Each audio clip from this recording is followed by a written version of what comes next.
classement mondial, celui du producteur Harvey Weinstein. Claude François qui est mort au milieu de C'est le premier jour de l'Euro. Et maintenant, écoutez Yuri Gagarin.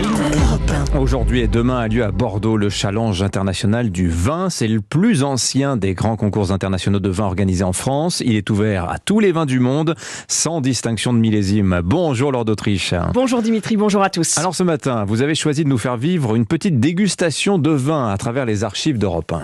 Oui, le premier concours viticole que l'on a retrouvé dans nos archives date de 1956. Quand vous dégustez comme ça toute une matinée, comment est-ce que vous faites pour ne pas rouler sous la table? Parce que je ne bois jamais.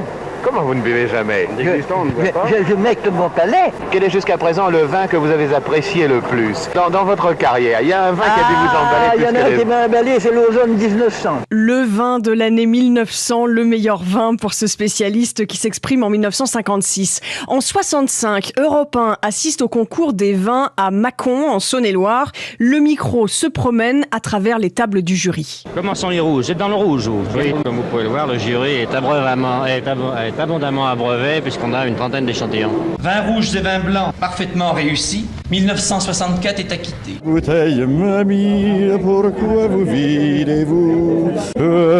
Bouteille mamie, pourquoi vous videz-vous? Et voilà. Alors il y a aussi un événement qui attire l'attention, c'est en 1970. C'est la vente de vins qui seront réservés au président Pompidou.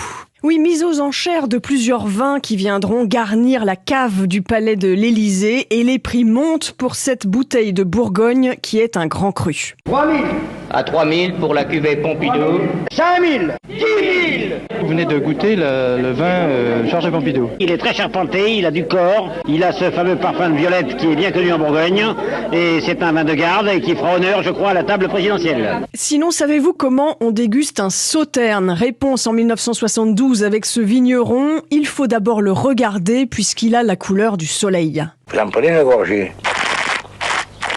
Quand vous l'avez bien roulé dans la bouche, alors vous sentez ce retour du terroir. C'est le terroir du pays, ça. Du vin qui est de qualité, il va vous rester un parfait dans la bouche. En 1999, ce sommelier Alain Dutournier raconte qu'il a eu l'occasion de goûter certaines des meilleures bouteilles du siècle, dont un Pétrus des années 1940. J'avais les larmes aux yeux et la gorge serrée parce que j'étais en face de quand on goûte Pétrus 45, Pétrus 48 qui est grandiose, Pétrus 49 qui pour moi est le plus grand Pétrus, Pétrus 46 qui est une mauvaise année mais miracle, Pétrus 46 c'est 18 sur 20, je pouvais plus parler. Mais l'émotion a un prix. Une caisse de Pétrus de cette époque coûtait alors 200 000 francs, environ 30 000 euros. Ah oui, c'est cher payé la bouteille. Merci beaucoup Laure d'Autriche.